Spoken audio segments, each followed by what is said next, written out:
بسم اللہ الرحمن الرحیم۔ السلام علیکم دوستو، حابیل و قابیل کی داستان قرآن میں سورہ مائدہ میں بیان ہوئی ہے۔ یہ حضرت آدم علیہ السلام کے دو بیٹے تھے۔ ان میں سے ایک کا نام حابیل اور دوسرے کا قابیل تھا۔ قابیل عمر میں بڑا تھا اور کھیتی باڑی کیا کرتا تھا۔ یہ مزاج کے اعتبار سے تیز اور فطرتاً برائی کی جانب راغب تھا۔ اس کا چھوٹا بھائی حابیل اس کے برعکس تھا۔ وہ نیک، سرشست، متقی اور منکسر المزاج تھا۔ اس کا پیشہ بھیڑ بکریاں چرانا تھا۔ آج کی ویڈیو میں ہم آپ کو حابیل اور قابیل کی قربانی کے بارے میں مکمل کہانی سنائیں گے کہ ان کو قربانی کا کیوں کہا گیا، کس کی قربانی قبول ہوئی اور کس کی رد کی گئی، اور حابیل قابیل کے واقعے میں ہمارے لیے کیا سبق ہے، اس پر بھی ہم بات کریں گے۔ ویڈیو دلچسپ ہونے کے ساتھ ساتھ نہایت دلچسپ بھی ہے۔ دوستو، یہ واقعہ اس وقت کا ہے جب روئے زمین پر انسانی زندگی ابتدائی حالت میں تھی اور حضرت حوا علیہ السلام کے بطن سے ایک لڑکا اور ایک لڑکی پیدا ہوتے تھے۔ ایک ساتھ پیدا ہونے والے لڑکے اور لڑکی کا نکاح دوسری مرتبہ پیدا ہونے والے لڑکے اور لڑکی کے ساتھ کر دیا جاتا تھا۔ حابیل اور قابیل یہ دونوں حضرت آدم علیہ السلام کے بیٹے ہیں۔ جب یہ جوان ہوئے تو دستور کے مطابق حضرت آدم علیہ السلام نے قابیل کا نکاح غازہ کے ساتھ، جو حابیل کے ساتھ پیدا ہوئی تھی، کرنا چاہا تو قابیل اس بات پر رضامند نہیں ہوا، کیونکہ اقلیمہ غازہ کے مقابلے میں زیادہ خوبصورت تھی جو قابیل کے ساتھ پیدا ہوئی تھی۔ حضرت آدم علیہ السلام نے قابیل کو سمجھایا کہ یہ اللہ کا حکم ہے، لہٰذا تم یہ بات مان لو۔ اقلیمہ تمہارے ساتھ پیدا ہوئی ہے، اس لیے وہ تیری بہن ہے، اس کے ساتھ تیرا نکاح نہیں ہو سکتا۔ مگر قابیل اپنی بات پر اڑا رہا۔ بالآخر حضرت آدم علیہ السلام نے ان دونوں بھائیوں کو حکم دیا کہ تم دونوں اپنی اپنی قربانی اللہ کے حضور پیش کرو۔ جس کی قربانی مقبول ہو گئی وہی اقلیمہ سے نکاح کا حقدار ہوگا۔ اس زمانے میں قربانی کی مقبولیت کی علامت یہ تھی کہ لوگ اپنی قربانیاں پہاڑ پر رکھ دیتے تھے اور آسمان سے آگ آ کر انہیں کھا جاتی تھی۔ دوستو، آپ کو حابیل اور قابیل کی قربانی کا قصہ بھی تفصیل سے سنائیں گے، لیکن اس سے پہلے آپ کو حضرت آدم علیہ السلام کی تخلیق کا واقعہ تفصیل سے سناتے ہیں۔ کہا جاتا ہے کہ ہزاروں سال پہلے کی بات ہے، دنیا میں جنات کی حکومت تھی، یہاں خون ریزی تھی، دنگا فساد تھا، نافرمانی اور کفر و شرک کا غلغلہ تھا، نیکی بہت کم تھی، بدی بہت زیادہ تھی۔ خالق کائنات نے جنات سے دنیا کی حکومت لے کر ایک دوسری مخلوق کو دینا چاہی تاکہ جنات کا غرور خاک میں ملے۔ اللہ تعالیٰ نے فرشتوں کو اطلاع دی کہ میں زمین پر اپنا ایک خلیفہ بنانا چاہتا ہوں جو اختیار و ارادے کا مالک ہوگا اور میری زمین پر جس قسم کا تصرف کرنا چاہے گا کر سکے گا اور اپنی ضروریات کے لیے اپنی مرضی کے مطابق کام لے سکے گا۔ گویا وہ میری قدرت اور میرے تصرف و اختیار کا مظہر ہوگا۔ لہٰذا اللہ تعالیٰ نے حضرت آدم علیہ السلام کو مٹی سے پیدا کیا اور ان کا خمیر تیار ہونے سے قبل فرشتوں کو اطلاع دی، اے ملائکہ، میں زمین میں ایک خلیفہ بنانے والا ہوں۔ انہوں نے کہا، کیا تو اس میں ایسے شخص کو نائب بنانا چاہتا ہے جو خرابیاں کرے اور کشت و خون کرتا پھرے، اور ہم تیری تعریف کے ساتھ تسبیح و تقدیس کرتے رہتے ہیں؟ اللہ تعالیٰ نے فرمایا، میں وہ باتیں جانتا ہوں جو تم نہیں جانتے۔ اور اس نے آدم کو سب چیزوں کے نام سے کھائے، پھر ان کو فرشتوں کے سامنے پیش کیا اور فرمایا کہ اگر تم سچے ہو تو مجھے ان کے نام بتاؤ۔ انہوں نے کہا، تو پاک ہے، جتنا علم تو نے ہمیں بخشا ہے اس کے سوا ہمیں کچھ معلوم نہیں، بے شک تو دانا اور حکمت والا ہے۔ تب اللہ نے آدم کو حکم دیا، آدم، تم ان کو ان چیزوں کے نام بتاؤ۔ جب انہوں نے ان کے نام بتائے تو اللہ تعالیٰ نے فرشتوں سے فرمایا، کیوں؟ میں نے تم سے نہیں کہا تھا کہ میں آسمان اور زمین کی سب پوشیدہ باتیں جانتا ہوں، اور جو تم ظاہر کرتے ہو اور جو پوشیدہ کرتے ہو سب مجھ کو معلوم ہے۔ اور جب ہم نے فرشتوں کو حکم دیا کہ آدم کے آگے سجدہ کرو تو وہ سب سجدے میں گر پڑے، مگر شیطان نے انکار کیا اور غرور میں آ کر کافر ہو گیا۔ اور ہم نے کہا، اے آدم، تم اور تمہاری بیوی جنت میں رہو اور جہاں سے چاہو بے روک ٹوک کھاؤ پیو، لیکن اس درخت کے پاس نہ جانا، نہیں تو ظالموں میں داخل ہو جاؤ گے۔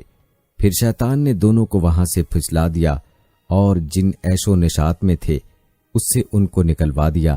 تب ہم نے حکم دیا کہ بہشت بری سے چلے جاؤ، تم ایک دوسرے کے دشمن ہو اور تمہارے لیے زمین میں ایک وقت تک ٹھکانہ اور معاش مقرر کر دیا گیا ہے۔ پھر آدم علیہ السلام نے اپنے پروردگار سے کچھ کلمات سیکھے اور معافی مانگی تو اللہ نے ان کا قصور معاف کر دیا، بے شک وہ معاف کرنے والا اور صاحب رحم ہے۔ ہم نے فرمایا کہ تو سب یہاں سے اتر جاؤ، جب تمہارے پاس میری طرف سے ہدایت پہنچے تو اس کی پیروی کرنا کہ جنہوں نے میری ہدایت کی پیروی کی ان کو نہ کچھ خوف ہوگا اور نہ وہ غمناک ہوں گے، اور جنہوں نے اس کو قبول نہ کیا اور ہماری آیتوں کو جھٹلایا وہ دوزخ میں جانے والے ہیں اور وہ ہمیشہ اس میں رہیں گے۔ پھر اللہ تعالیٰ نے فرمایا میں زمین میں خلیفہ بنانے والا ہوں، یعنی اللہ تعالیٰ نے آدم علیہ السلام اور ان کی اولاد کی تخلیق کا ارادہ ظاہر فرمایا، جن کی ہر نسل پہلی نسل کی جگہ لے گی، جیسے کہ ایک اور مقام پر فرمایا ہے، اور وہی ہے جس نے تم کو زمین میں خلیفہ بنایا، اور فرمایا وہ تمہیں زمین میں خلیفہ بناتا ہے، یعنی اللہ تعالیٰ نے فرشتوں کو آدم علیہ السلام اور ان کی اولاد کی تخلیق کی خبر دی، جس طرح کسی بھی عظیم کام کو وجود میں لانے سے پہلے خبر دی جاتی ہے۔ فرشتے آدم علیہ السلام کی تخلیق کے بارے میں مزید معلومات اور اس کی حکمت جاننے کے خواہش مند تھے، اس لیے انہوں نے عرض کی کیا تو اس میں ایسے شخص کو نائب بنانا چاہتا ہے جو خرابیاں کرے اور کشت و خون کرتا پھرے؟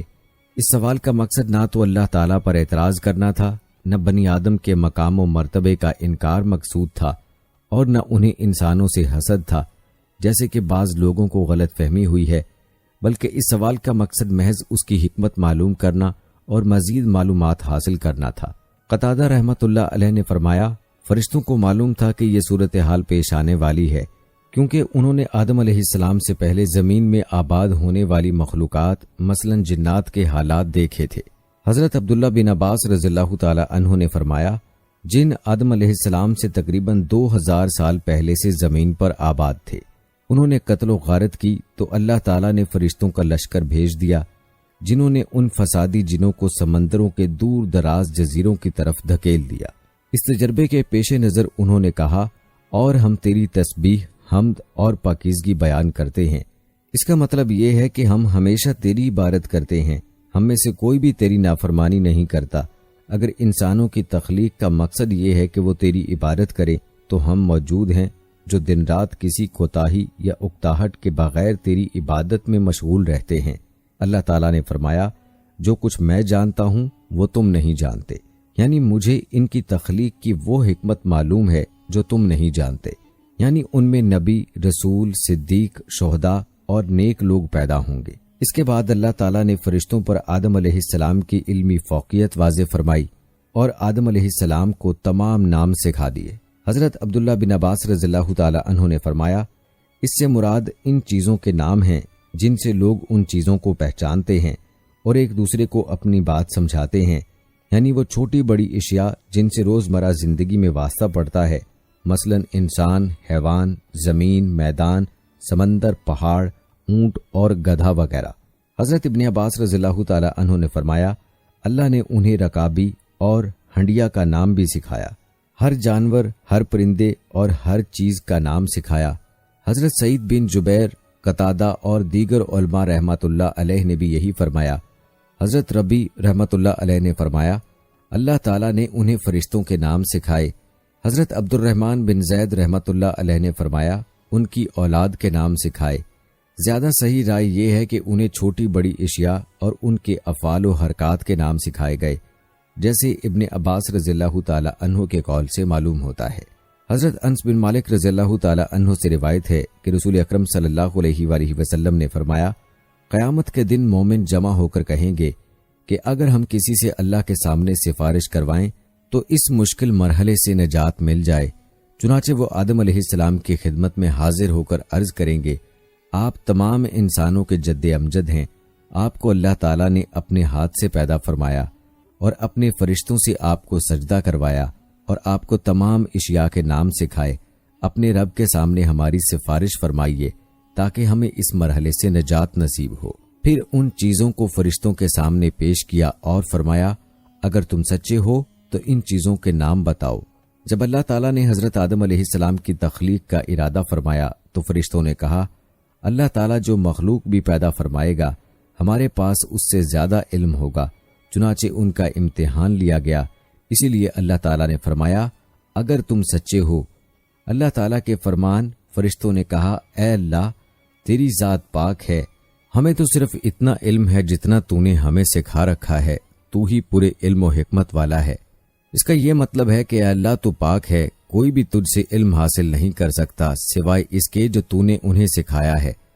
جیسا کہ دوسری جگہ پر اللہ تعالیٰ نے ارشاد فرمایا، وہ اس کے علم میں سے کچھ بھی حاصل نہیں کر سکتے مگر جو وہ خود دینا چاہے۔ اسی طرح اللہ تعالیٰ نے سورہ بقرہ کی ایک آیت میں فرمایا، اللہ تعالیٰ نے آدم کو حکم دیا کہ تم ان کو ان چیزوں کے نام بتاؤ۔ جب آدم نے ان کے نام بتائے تو اللہ تعالیٰ نے فرشتوں سے فرمایا، کیوں میں نے تم سے نہیں کہا تھا کہ میں آسمانوں اور زمین کی سب پوشیدہ باتیں جانتا ہوں، اور جو تم ظاہر کرتے ہو اور جو پوشیدہ کرتے ہو سب مجھ کو معلوم ہے۔ ایک اور جگہ فرمایا، میں جانتا ہوں جو تم ظاہر کرتے ہو سے مراد فرشتوں کا یہ کہنا ہے، کیا تو زمین میں وہ مخلوق پیدا کرے گا جو اس میں فساد کرے جو تم چھپاتے تھے؟ اس سے مراد ابلیس کا اپنے دل میں تکبر کا جذبہ رکھنا اور آدم علیہ السلام سے افضل ہونے کا خیال ہے۔ اللہ تعالیٰ عیسائیوں کے عقیدہ ابنیت کے رد کے ساتھ ساتھ آدم علیہ السلام کی تخلیق کی وضاحت کرتے ہوئے ارشاد فرماتا ہے، عیسیٰ کا حال اللہ کے نزدیک آدم کا سا ہے کہ اس نے پہلے مٹی سے ان کا قالب بنایا، پھر فرمایا کہ ہو جا تو وہ انسان ہو گئے۔ اسی طرح اللہ تعالیٰ نے سورہ حجر میں آدم علیہ السلام اور جنوں کی تخلیق کا تذکرہ فرمایا ہے، نیز ابلیس کے سجدے سے انکار کے بعد اس پر لعنت کی ہے۔ ابلیس نے لعنتی قرار پانے پر بنی آدم کی دشمنی کا اعلان کر دیا اور اللہ تعالیٰ سے تا قیامت اس کی مہلت طلب کی۔ اس واقعے کو بیان کرتے ہوئے اللہ تعالیٰ نے فرمایا، اور ہم نے انسان کو کھنکھناتے سڑے ہوئے گارے سے پیدا کیا ہے، اور جنوں کو اس سے پہلے بے دھوئیں کی آگ سے پیدا کیا تھا۔ اور جب تمہارے پروردگار نے فرشتوں سے فرمایا کہ میں کھنکھناتے سڑے ہوئے گارے سے ایک بشر بنانے والا ہوں، تو جب میں اس کو صورت انسانیت میں درست کر لوں اور اس میں اپنی بے بہا چیز یعنی روح پھونک دوں تو اس کے آگے سجدے میں گر پڑنا۔ تو فرشتے سب کے سب سجدے میں گر پڑے مگر ابلیس اس نے سجدہ کرنے والوں کے ساتھ ہونے سے انکار کر دیا۔ اللہ نے فرمایا کہ ابلیس تجھے کیا ہوا کہ تو سجدہ کرنے والوں میں شامل نہ ہوا؟ اس نے کہا، میں ایسا نہیں ہوں کہ انسان کو جسے تو نے کھنکھناتے سڑے ہوئے گارے سے بنایا ہے سجدہ کروں۔ اللہ نے فرمایا، یہاں سے نکل جا، تو مردود ہے اور تجھ سے قیامت کے دن تک لعنت برسے گی۔ اس نے کہا کہ پروردگار، مجھے اس دن تک مہلت دے جب تک لوگ مرنے کے بعد زندہ کیے جائیں گے۔ فرمایا کہ تجھے مہلت دی جاتی ہے وقت مقرر یعنی قیامت کے دن تک۔ اس نے کہا کہ پروردگار، جیسا تو نے مجھے رستے سے الگ کیا ہے، میں بھی زمین میں لوگوں کے لیے گناہوں کو آراستہ کر کے دکھاؤں گا اور سب کو بہکاؤں گا۔ ہاں، ان میں سے جو تیرے مخلص بندے ہیں ان پر قابو پانا مشکل ہے۔ اللہ تعالیٰ نے فرمایا کہ مجھ تک پہنچنے کا راستہ یہی سیدھا ہے۔ جو میرے مخلص بندے ہیں ان پر تجھے کچھ قدرت حاصل نہیں کہ ان کو گناہ میں ڈال سکے۔ ہاں، گمراہوں میں سے جو تیرے پیچھے چل پڑے، اور ان سب کے وعدے کی جگہ جہنم ہے۔ اس کے 7 دروازے ہیں، ہر ایک دروازے کے لیے ان میں سے جماعتیں تقسیم کر دی گئی ہیں۔ اسی طرح اللہ تعالیٰ نے سورہ صاد میں فرمایا، جب تمہارے پروردگار نے فرشتوں سے کہا کہ میں مٹی سے انسان بنانے والا ہوں، جب اس کو درست کر لوں اور اس میں اپنی روح پھونک دوں تو اس کے آگے سجدے میں گر پڑنا، تو تمام فرشتوں نے سجدہ کیا مگر شیطان اکڑ بیٹھا اور کافروں میں ہو گیا۔ اللہ تعالیٰ نے فرمایا کہ اے ابلیس، جس شخص کو میں نے اپنے ہاتھوں سے بنایا اس کے آگے سجدہ کرنے سے تجھے کس چیز نے منع کیا؟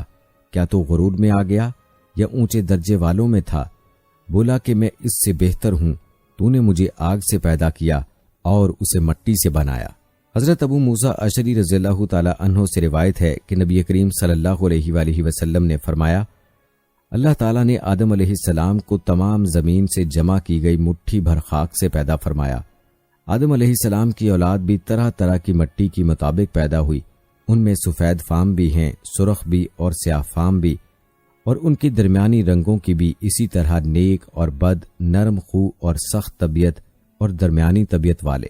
اللہ تعالیٰ نے آدم علیہ السلام کو اپنے ہاتھ سے پیدا فرمایا تاکہ ابلیس آپ علیہ السلام سے بڑائی کا دعویٰ نہ کرے، چنانچہ اس نے آپ کو انسانی صورت میں پیدا فرمایا۔ آپ جمعہ کے دن، جس کی مقدار 40 سال تک تھی، مٹی کے بنے ہوئے ایک جسم کی صورت میں پڑے رہے۔ فرشتے پاس سے گزرتے تھے تو اس جسم کو دیکھ کر ڈر جاتے تھے۔ ابلیس سب سے زیادہ خوف زدہ تھا، وہ گزرتے وقت اسے ضرب لگاتا تو جسم سے اس طرح آواز آتی جس طرح مٹی کے بنے ہوئے برتن سے کوئی چیز ٹکرائے تو آواز آتی ہے۔ اس لیے جب وہ کہتا تھا ٹھیکری کی طرح بجنے والی مٹی سے، تو کہتا تجھے کسی خاص مقصد کے لیے پیدا کیا گیا ہے۔ وہ اس خاکی بدن میں منہ کی طرف سے داخل ہوا اور دوسری طرف سے نکل گیا، اور اس نے فرشتوں سے کہا اس سے مت ڈرو، تمہارا رب صمد ہے، لیکن یہ تو کھوکھلا ہے، اگر مجھے اس پر قابو دیا گیا تو اسے ضرور تباہ کر دوں گا۔ جب وہ وقت آیا جب اللہ تعالیٰ نے اس جسم میں روح ڈالنے کا ارادہ فرمایا تو فرشتوں سے ارشاد فرمایا جب میں اس میں روح ڈال دوں تو اسے سجدہ کرنا۔ جب روح ڈال دی گئی تو وہ سر کی طرف سے داخل ہوئی، تب آدم علیہ السلام کو چھینک آ گئی۔ فرشتوں نے کہا کہیے الحمدللہ، سب تعریفیں اللہ کے لیے ہیں۔ انہوں نے فرمایا الحمدللہ۔ اللہ نے فرمایا رحمک ربک، تیرے رب نے تجھ پر رحمت فرمائی۔ جب روح آنکھوں میں داخل ہوئی تو آپ علیہ السلام کو جنت کے پھل نظر آئے۔ جب روح پیٹ میں داخل ہوئی تو آپ کو کھانے کی خواہش پیدا ہوئی۔ آپ جلدی سے جنت کے پھلوں کی طرف لپکے، جبکہ روح ابھی آپ کی ٹانگوں میں داخل نہیں ہوئی تھی۔ اس لیے اللہ تعالیٰ نے فرمایا انسان تو جلد بازی کا بنا ہوا ہے، یعنی جلد بازی اس کی فطرت میں شامل ہے۔ حضرت انس رضی اللہ تعالیٰ عنہ سے روایت ہے کہ نبی کریم صلی اللہ علیہ وآلہ وسلم نے فرمایا جب اللہ تعالیٰ نے آدم علیہ السلام کو پیدا فرمایا تو جب تک چاہا انہیں بلا روح جسم کی حالت میں پڑا رہنے دیا۔ ابلیس آپ کے ارد گرد چکر لگاتا تھا۔ جب اس نے دیکھا کہ یہ جسم کھوکھلا ہے تو اسے معلوم ہو گیا کہ یہ ایسی مخلوق ہے جو اپنے آپ پر قابو نہ رکھ سکے گی۔ حضرت انس بن مالک رضی اللہ تعالی عنہ سے روایت ہے کہ رسول اللہ صلی اللہ علیہ وآلہ وسلم نے فرمایا جب آدم علیہ السلام میں روح ڈالی گئی اور روح سر تک پہنچی تو آپ کو چھینک آ گئی۔ آپ نے فرمایا الحمدللہ رب العالمین، تمام تعریفیں اللہ رب العالمین کے لیے ہیں۔ تو اللہ تعالیٰ نے فرمایا یرحمک اللہ، اللہ تجھ پر رحمت فرمائے گا۔ حضرت ابو ہریرہ رضی اللہ تعالیٰ عنہ سے روایت ہے کہ نبی کریم صلی اللہ علیہ وآلہ وسلم نے فرمایا اللہ تعالیٰ نے آدم علیہ السلام کو پیدا کیا تو ان کا قد 60 ہاتھ تھا۔ پھر فرمایا جا کر ان فرشتوں کی جماعت کو سلام کہیے اور سنیے کہ وہ کیا جواب دیتے ہیں، تیرا اور تیری اولاد کا یہی سلام کا طریقہ ہوگا۔ آدم علیہ السلام نے کہا السلام علیکم، فرشتوں نے کہا السلام علیکہ ورحمۃ اللہ، یعنی جواب میں ورحمۃ اللہ کا اضافہ ہو گیا۔ جنت میں جو بھی داخل ہوگا وہ آدم علیہ السلام کی صورت پر یعنی 60 ہاتھ قد ہوگا۔ اس کے بعد اب تک مخلوق کے قد کاٹ میں کمی ہوتی آئی ہے۔ حضرت ابو ہریرہ رضی اللہ تعالی عنہ سے مروی ہے کہ رسول اللہ صلی اللہ علیہ وآلہ وسلم نے فرمایا بہترین دن جس میں سورج طلوع ہوتا ہے وہ جمعے کا دن ہے۔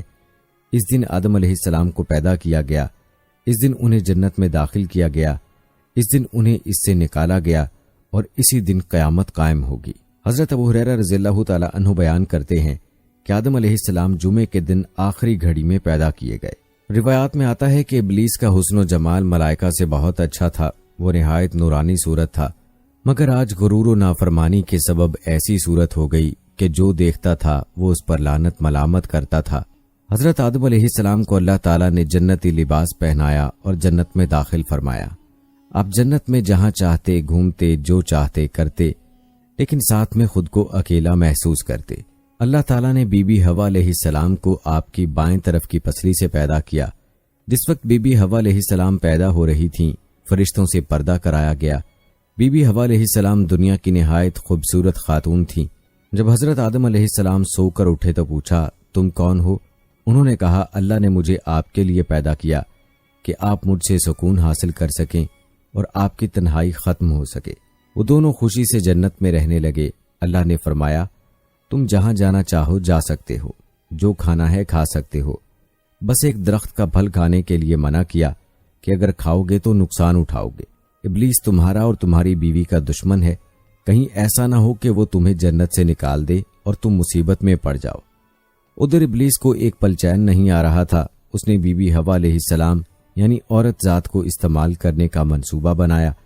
ابلیس نے بی بی حوا کو بہکانا شروع کر دیا، وسوسہ ڈالنے لگا کہ اس درخت کا پھل کھا لو جس سے اللہ نے منع کیا ہے، کھا لو گے تو ہمیشہ ہمیشہ کے لیے جنت میں رہ پاؤ گے فرشتوں کی طرح، ورنہ تم مر جاؤ گے۔ کہا جاتا ہے کہ شیطان سانپ کے ساتھ مل کر جنت میں گیا اور سانپ کی صورت میں ان سے بات کی، اللہ کے نام کی قسمیں کھائیں اور قسمیں کھا کر یقین دلایا کہ اللہ نے اس درخت سے شروع میں روکا تھا، اس لیے کہ اس وقت تمہاری نئی نئی پیدائش ہوئی تھی، تمہارا جسم اسے برداشت نہیں کر سکتا تھا۔ اب ایک عرصہ ہو گیا ہے، اب تم مضبوط ہو چکے ہو، اب اسے کھانے میں کوئی حرج نہیں ہے۔ بی بی ہوا اس کی باتوں میں آ گئیں۔ بہرحال دونوں ابلیس کے بہکاوے میں آ گئے اور ایک دن انہوں نے وہ پھل کھا لیا۔ اب اللہ تعالیٰ نے انہیں جنت سے اترنے کا حکم دیا اور فیصلہ دیا، تم انسان اور شریر جنات زمین پر بھیجے جا رہے ہو، تم زمین میں ایک دوسرے کے دشمن ہوگے، قیامت تک تم ایک دوسرے کے خلاف رہو گے۔ اس دوران جو میرے بھیجے ہوئے پیغمبروں کی اطاعت کرے گا وہ کامیاب ہوگا، اور جو شیطان کے راستے پر چلے گا وہ جہنم میں جائے گا۔ تمہیں ایک وقت تک دنیا میں رہنا ہوگا، فائدے اٹھانے ہوں گے، تم یہیں زندگی بسر کرو گے اور یہیں مرو گے اور یہیں سے ہی دوبارہ اٹھائے جاؤ گے۔ دوستو، کہا جاتا ہے کہ حضرت آدم و حوا علیہ السلام دونوں کو الگ الگ مقامات پر اتارا گیا۔ حضرت آدم علیہ السلام کو کوہ ہند میں اور حوا علیہ السلام کو جرہ میں، دونوں بہت شرمندہ تھے۔ انہوں نے اپنی غلطی پر توبہ کرنی چاہی، لیکن الفاظ سمجھ نہیں آ رہے تھے۔ اللہ نے انہیں کلمات سکھائے جو کہ سورہ الاعراف میں ہیں، جس کا ترجمہ ہے، اے ہمارے پروردگار، ہم اپنی جانوں پر ظلم کر گزرے ہیں، اور اگر آپ نے ہمیں معاف نہ کیا اور ہم پر رحم نہ کیا تو یقیناً ہم نامراد لوگوں میں شامل ہو جائیں گے۔ جب انہوں نے یہ کلمات کہے تو اللہ نے انہیں معاف کر دیا اور وہ عرفات کے میدان میں ایک دوسرے کو تلاش کرنے میں کامیاب ہو گئے۔ یہیں سے دنیا میں انسانیت کے دور کا آغاز ہوا۔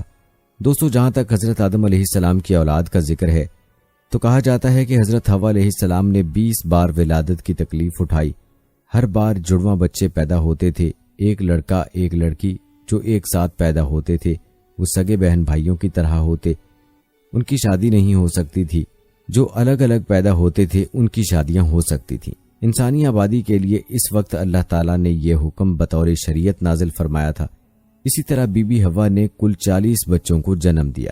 یاد رہے کہ حضرت آدم علیہ السلام نبی ہیں، لیکن تشریع نبی نہیں، بلکہ ان نبیوں میں سے ہیں جو دنیا کی شروعات میں تعلیم انسان کے لیے بھیجے گئے۔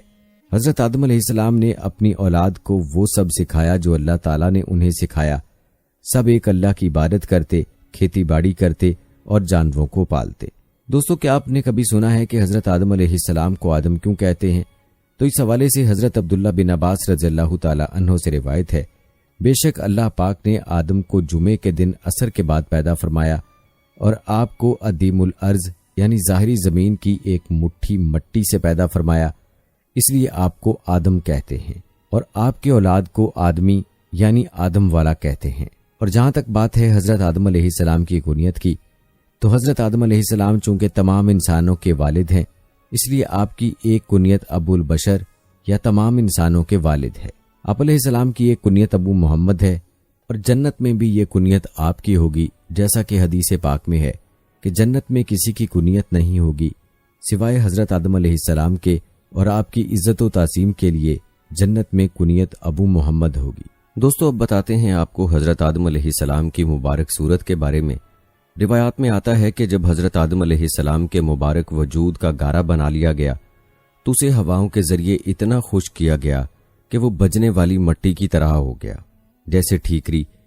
پھر فرشتوں کو حکم ارشاد فرمایا کہ اس کو میدان عرفات کے پاس وادی نعمان میں رکھ دو۔ اس کے بعد اللہ پاک نے اپنے دست قدرت سے حضرت آدم علیہ السلام کا وجود بنایا۔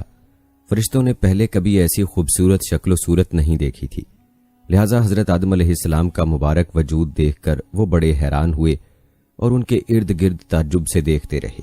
دوستو، حضرت آدم علیہ السلام کی پیدائش سے جڑی ایک دلچسپ بات یوں بیان کی جاتی ہے کہ اللہ پاک کے حکم سے جب زمین سے مٹی جمع کر لی گئی تو اللہ پاک نے حکم ارشاد فرمایا کہ اس کو وہاں رکھو جہاں آج خانہ کعبہ ہے۔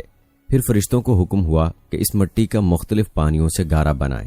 پھر اس پر 40 دن بارش ہوئی، 39 دن غم کی اور 1 دن خوشی کی۔ اسی لیے انسان کی زندگی میں خوشی کم اور غم زیادہ ہے۔ اور دوستو، آپ علیہ السلام کی پیدائش سے جڑی ایک اور معلومات ملاحظہ فرمائیں جو کہ کھجور، انگور اور انار کی پیدائش کے حوالے سے ہے۔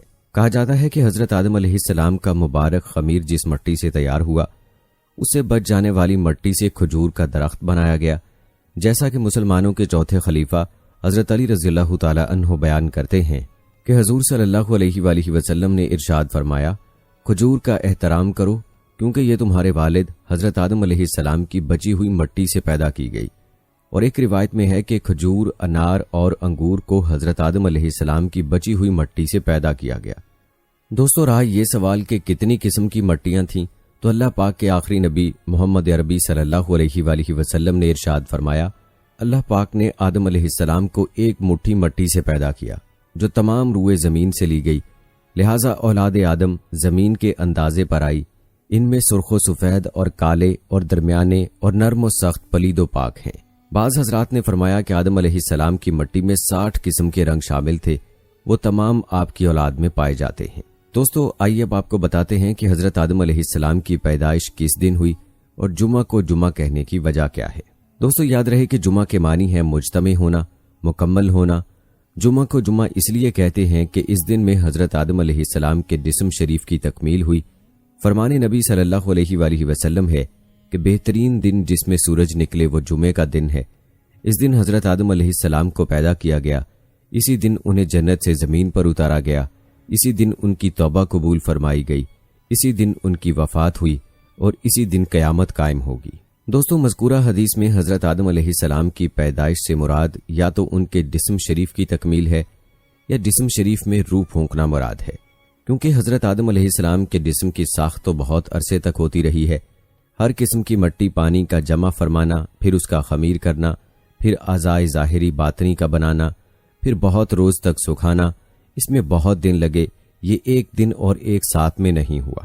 دوستو، ایک اور دلچسپ بات جو آپ علیہ السلام کی پیدائش اور انسان کے جسم سے روح نکلتے وقت کی تکلیف سے متعلق ہے، وہ بھی ملاحظہ فرمائیں۔ کہتے ہیں کہ اللہ پاک نے جب روح کو حضرت آدم علیہ السلام کے جسم میں داخل ہونے کا حکم ارشاد فرمایا تو روح نے عرض کیا، یا اللہ پاک، یہ جگہ نہایت گہری اور اندھیری ہے۔ 3 بار حکم الہی ہوا اور تینوں بار روح نے یہی عرض کی تو اللہ پاک نے فرمایا، نہ چاہتے ہوئے داخل ہو رہی ہے تو پھر نکلنے میں بھی سخت تکلیف ہوگی۔ یہی وجہ ہے کہ جب انسان کے جسم سے روح نکلتی ہے تو سخت تکلیف ہوتی ہے۔ دوستو، یہ تھی کچھ معلومات جو کہ حضرت سیدنا آدم علیہ السلام کی پیدائش کے ساتھ منسلک تھیں۔ آئیے اب آپ کو حابیل اور قابیل کی قربانی کا واقعہ سناتے ہیں۔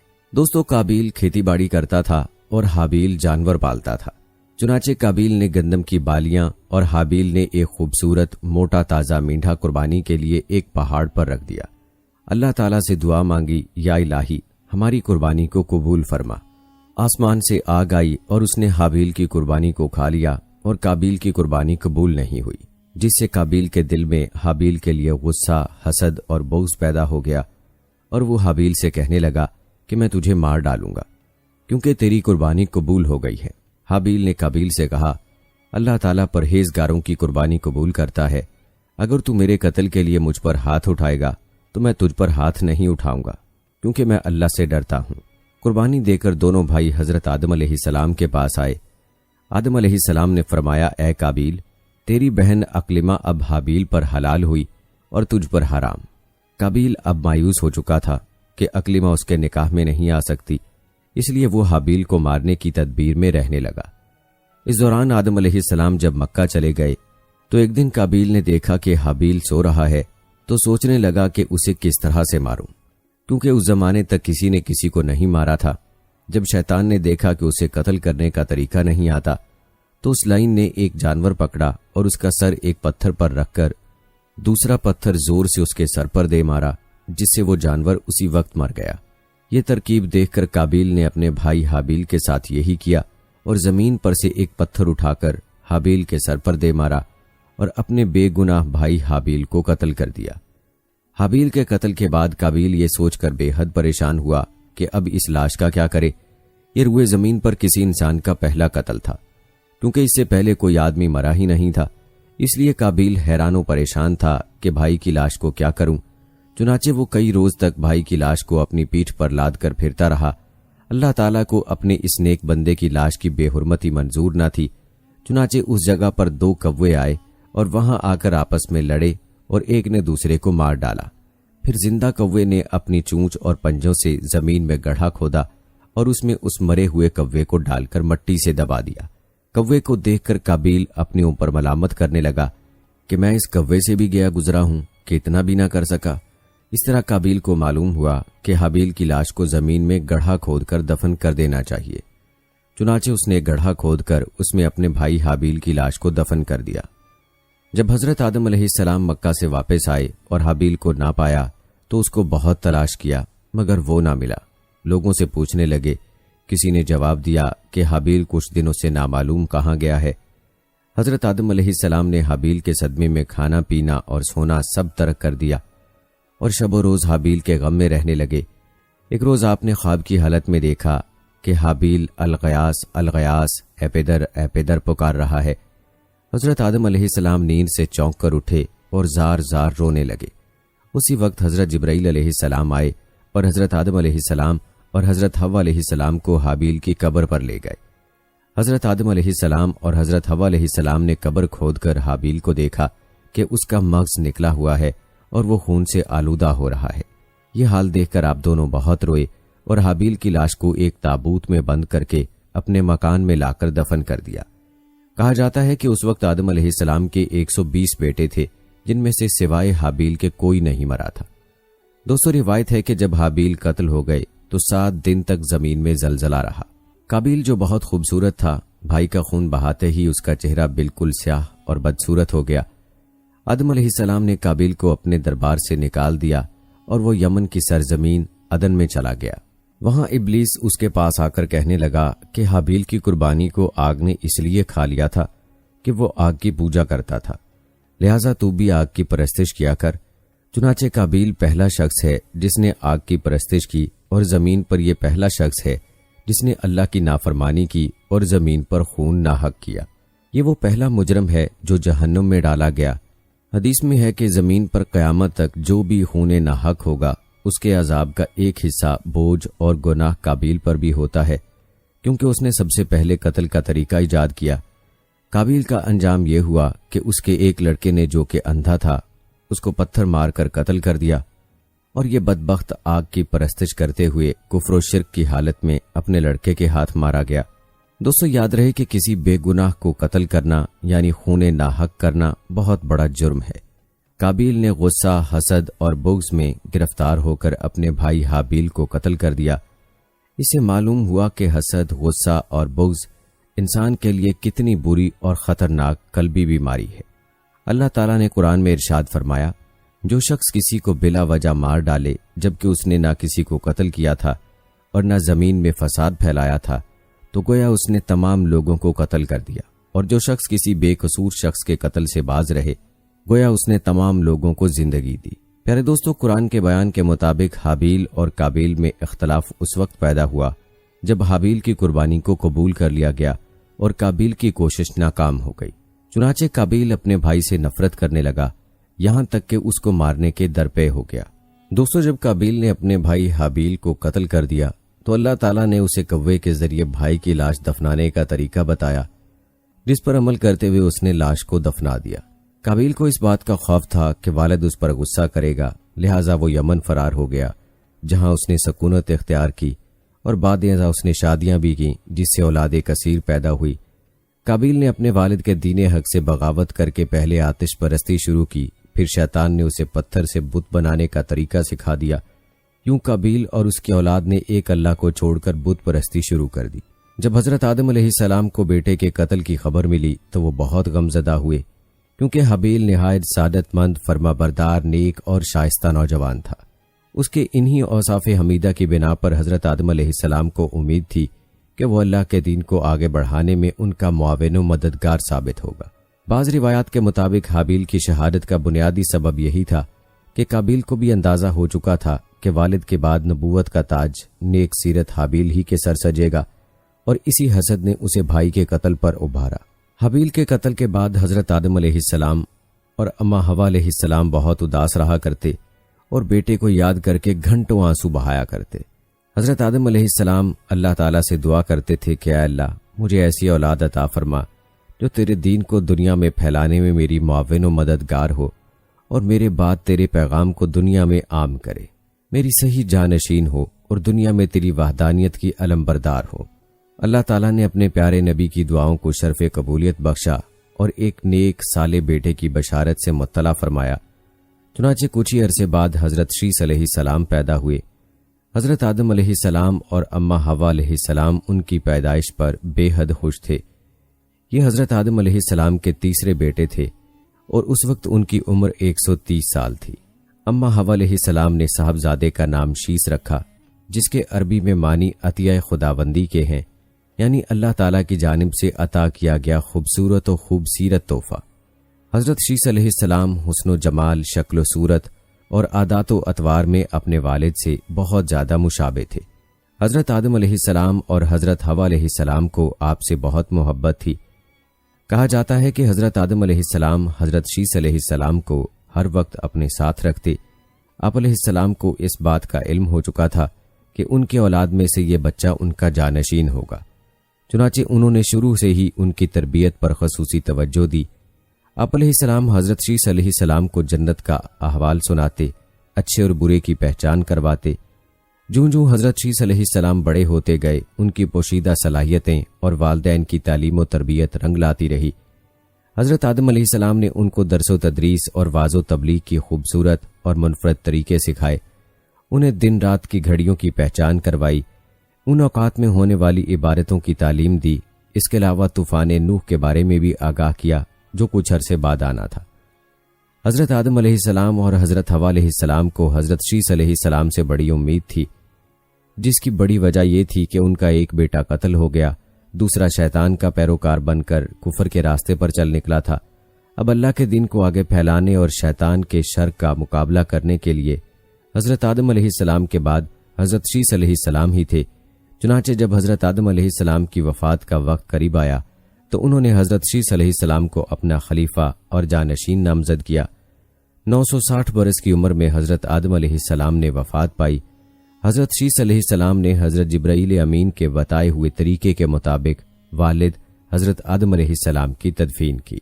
حضرت آدم علیہ السلام کی وفات کے بعد اللہ رب العزت نے حضرت شیس علیہ السلام کو نبوت کے عظیم منصب پر فائز فرمایا اور اولاد کثیر سے نوازا۔ پھر یہ کہ ان کی اولاد نہایت فرمانبردار اور نیک بھی تھی، جو اپنے والد کے ساتھ تبلیغ دین کے کاموں میں مصروف رہتی۔ روایت میں ہے کہ اللہ تعالیٰ نے اپنے پیغمبروں پر 100 صحیفے نازل کیے اور 4 کتابیں۔ ان 100 صحیفوں میں سے 50 صحیفے حضرت شیس علیہ السلام پر اترے۔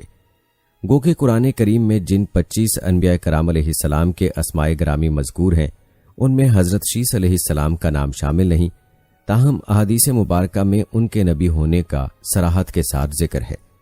حضرت شیس علیہ السلام نے اپنی پوری زندگی والد کی دی ہوئی تربیت کے تحت اللہ تعالیٰ کے دین کی سربلندی میں صرف کی۔ آخری عمر میں زیادہ ضعیف ہونے کی وجہ سے گوشہ نشین ہو گئے تھے، لیکن اولاد آپ علیہ السلام کے کاموں کو آگے بڑھاتی رہی۔ حضرت شیس علیہ السلام اپنے بھائی قابیل کی اولاد کے کفر و شرک میں مبتلا ہونے اور شیطان کا اعلی کار بنے رہنے کی وجہ سے بڑے فکر مند رہتے تھے اور انہیں راہ راست پر لانے کی کوششوں میں لگے رہتے تھے، جنہوں نے اپنے باپ قابیل کی شکل کے بت بنا کر اس کی پوجا شروع کر دی تھی۔ روایت میں ہے کہ دنیا میں موجود تمام انسان یعنی بنی آدم علیہ السلام حضرت شیس علیہ السلام ہی کی اولاد ہیں، کیونکہ حابیل تو محض 20 برس کی عمر میں اپنے بھائی قابیل کے ہاتھوں شہید کر دیے گئے تھے اور انہوں نے کوئی وارث بھی نہیں چھوڑا تھا، جبکہ دوسرے بیٹے قابیل کی اولاد شیطان کے پیروکار، اللہ کے نافرمان اور کفر پر گامزن تھی، جسے طوفان نوح میں غرق کر دیا گیا تھا۔ حضرت شیس علیہ السلام لوگوں کو نصیحت فرمایا کرتے تھے کہ سچا مومن وہ ہے جو اللہ تعالیٰ کو پہچانتا ہو، نیک اور بد کو جانتا ہو، بادشاہ وقت کا حکم بجا لاتا ہو، والدین کے حقوق ادا کرتا ہو اور ان کی خدمت کرتا ہو، صلہ رحمی کرتا ہو، غصے پر قابو رکھتا ہو، محتاجوں اور مسکینوں کے ساتھ حسن سلوک سے پیش آتا ہو، گناہوں سے پرہیز کرتا ہو، مصیبتوں کے وقت صبر کرتا ہو، اللہ تعالیٰ کی نعمتوں پر اس کا شکر ادا کرتا ہو۔ حضرت آدم علیہ السلام کے انتقال کا وقت قریب آیا تو انہوں نے بیٹے حضرت شیس علیہ السلام کو اپنے قریب بلایا اور نصیحت فرمائی کہ اے میرے سعادت مند برخوردار، تم میرے جانشین بنو گے، چنانچہ تم تقوی اختیار کرو اور جب بھی اللہ تعالیٰ کا ذکر کرو تو اس کے ساتھ اس کے محبوب حضرت محمد مصطفیٰ صلی اللہ علیہ وآلہ وسلم کا نام ضرور لیا کرو، کیونکہ میں نے ان کا نام عرش پر اس وقت لکھا دیکھا جبکہ میں روح اور مٹی کی درمیانی حالت میں تھا۔ پھر میں نے تمام آسمانوں کا چکر لگایا تو بارگاہ رب العزت میں آپ صلی اللہ علیہ وآلہ وسلم کی شان محبوبیت کا یہ عالم دیکھا کہ نام پاک محمد صلی اللہ علیہ وآلہ وسلم اللہ کو اتنا پیارا ہے کہ آسمانوں میں کوئی ایسی جگہ نہیں جہاں یہ نام مبارک نہ لکھا ہو۔ میرے رب نے مجھے جنت میں رکھا تو میں نے جنت میں کوئی محل، کوئی بالا خانہ، کوئی دریچہ ایسا نہ دیکھا کہ جس پر اسم محمد تحریر نہ ہو، لہٰذا تم بھی کثرت کے ساتھ ان کا ذکر کیا کرو، کیونکہ فرشتے بھی ہر وقت اور ہر آن ان کا ذکر کرتے رہتے ہیں۔ جب حضرت شیس علیہ السلام کی وفات کا وقت قریب آیا تو انہوں نے بھی اپنے فرزند انوش کو معاملات سپرد کر دیے۔ انوش کے بعد اس کا ولی عہد کینن بنا، اس کے بعد کینن کا فرزند ماہائیل ان کا جانشین بنا، اور ایرانی اجمی لوگ انہی کے بارے میں خیال رکھتے تھے کہ یہ 7 ولایتوں کے بادشاہ بنے، اور یہ پہلے شخص ہیں جنہوں نے جنگلات کا صفایا کر کے شہروں اور قلعوں کی بنیاد ڈالی، اور انہوں نے ہی شہر بابل اور شہر سوئس آباد کیے۔ ابلیس اور اس کے لشکریوں، جنوں وغیرہ کو بھی مار مار کر انسانی آبادی سے بھگا کر ویرانوں اور گھاٹیوں میں دھکیل دیا۔ ان کی بادشاہی 40 سال رہی۔ جب وفات کا وقت قریب آیا تو انہوں نے اپنے فرزند اخنوخ کو اپنا جانشین مقرر کیا اور انہیں مختلف کاموں کے انجام دہی کے حوالے سے وصیت کی۔ مشہور اقوال کے مطابق یہی اخنوخ حضرت ادریس علیہ السلام تھے، جنہیں حضرت شیس علیہ السلام کے بعد اللہ نے نبوت سے سرفراز فرمایا۔ حضرت شیس علیہ السلام کی وفات 912 برس کی عمر میں ہوئی، اور ان سے منسوب مزارات 3 مختلف مقامات غزہ عراق کے شہر موصل اور ایودھیا بھارت میں بتائے جاتے ہیں۔ ان تینوں میں سے کس میں حضرت شیس علیہ السلام مدفون ہیں یہ اللہ ہی بہتر جانتا ہے۔ دوستو، یہ تو تھی معلومات حضرت شیس علیہ السلام کے بارے میں۔ آئیے اب بات کرتے ہیں کہ حابیل اور قابیل کے قصے میں ہمارے لیے کیا سبق ہے۔ تو یاد رہے کہ اس قصے کا مرکزی پیغام یہ ہے کہ اللہ کی خوشنودی حاصل کرنے کا واحد ذریعہ تقوی اور خوف خدا ہے۔ محض انسان کی خواہش پر خدا کی خوشنودی حاصل نہیں ہوتی، نیز حسد کی آگ انسان کے اپنے آپ کو جلا دیتی اور اسے دنیا و آخرت میں برباد کر کے چھوڑتی ہے۔ اگر کوئی شخص یہ چاہتا ہے کہ اللہ اس سے راضی ہو جائے تو اس کا واحد ذریعہ یہ ہے کہ وہ اللہ سے ڈرتا رہے، وہ انتہائی نیک نیتی اور اخلاص کے ساتھ اللہ کے حضور اپنی جان اور اپنے مال کو پیش کر دے۔ آج ہم محض کلمہ پڑھ کر یہ سمجھتے ہیں کہ جنت ہمیں مل جائے گی، حالانکہ جنت کا حصول اللہ کو راضی کرنے پر منحصر ہے، اور اللہ کی رضا ایمان و عمل صالح اور قربانی پر منحصر ہے۔ دوستو، اس واقعے میں ہمارے لیے جو دوسرا پیغام ہے وہ ہے قربانی میں اخلاص۔ حابیل اللہ کے حضور بہترین قربانی کا سامان لایا، جبکہ قابیل نیت میں فطور کی بنا پر ردی اناج لایا۔ چنانچہ اللہ کی خوشنودی حاصل کرنے کے لیے ضروری ہے کہ ہم اپنا بہترین اثاثہ اس کی راہ میں لگائیں، نہ کہ چند پھٹے ہوئے نوٹ، کچھ پرانے کپڑے اور ردی سامان اس کی خدمت میں پیش کریں۔ قرآن میں بھی سورہ آل عمران میں بیان ہوتا ہے کہ تم نیکی کو ہرگز نہیں پہنچ سکتے جب تک کہ اپنی قیمتی شے اللہ کی راہ میں خرچ نہ کرو۔ تیسری چیز جو اس واقعے میں بیان ہوئی ہے وہ ہے حسد کی آگ۔ قابیل نے جب یہ دیکھا کہ اس کی قربانی قبول نہیں ہوئی اور حابیل کی قبول ہو گئی ہے تو اسے اپنے بھائی سے حسد ہو گیا۔ حسد کے لغوی معنی کسی دوسرے شخص کی نعمت یا خوبی کا زوال چاہنا یا اس کے نقصان کے درپے ہونا۔ چنانچہ بجائے اس کے کہ قابیل اپنی کوتاہیوں کی جانب نگاہ کرتا، وہ حابیل سے نفرت اور حسد کرنے لگا۔ اسی حسد کی آگ میں جلتے ہوئے اس نے حابیل کو قتل کر دیا۔ اس لیے چاہیے کہ حسد سے خود کو دور رکھا جائے۔ یہ ایسی بیماری ہے جو انسان کو برائی پر اکساتی ہے، اور حسد کی آگ میں جلنے والا کسی بھی حد تک جا سکتا ہے۔ حسد، کینہ اور بغض وغیرہ سے ہمیں بچنے کی ضرورت ہے۔ دوستو، اس واقعے کا ایک پہلو جرم چھپانے کی کوشش ہے، جو کہ انسانی فطرت ہے۔ قابیل نے اپنا جرم چھپانے کی کوشش کی، حالانکہ وہ یہ بھول گیا کہ انسان کتنا ہی خود کو دنیا کی نظروں سے چھپا لے، وہ خدا کی نگاہوں سے نہیں بچ سکتا۔ آج بھی انسان جرم کو چھپا کر یہ سمجھتا ہے کہ اس نے خود کو چھپا لیا، جبکہ ابھی فیصلے کا دن آنا باقی ہے۔ اس لیے جرم کرتے وقت یہ احساس ہونا چاہیے کہ میرا اللہ تو مجھے دیکھ رہا ہے، اور یہ کہ ایک دن اللہ کو جواب ضرور دینا ہوگا۔ دوستو، اس واقعے کا اگلا پہلو ہے احساس گناہ۔ قابیل نے حسد اور انتقام کے جذبات سے مغلوب ہو کر اپنے بھائی کو تو قتل کر دیا، لیکن بعد میں اسے پچھتاوا ہوا کہ یہ اس نے کیا کیا۔ اکثر جرائم جذبات کے تحت ہی ہوتے ہیں۔ اگر انسان کچھ عرصے کے لیے اقدام کو مؤخر کر دے تو گناہ سے بچا جا سکتا ہے۔ نیز اس سے یہ بھی علم ہوتا ہے کہ نیکی اور بدی کی بنیادی تعلیم ہماری فطرت میں ودیت کر دی گئی ہے، اور اگر ہم ضمیر کی آواز کو نہ دبائیں تو بہت سارے گناہوں سے بچ سکتے ہیں، کیونکہ برائی کی طرف قدم اٹھانے سے پہلے ضمیر انسان کو ایک بار ضرور ٹوکتا ہے۔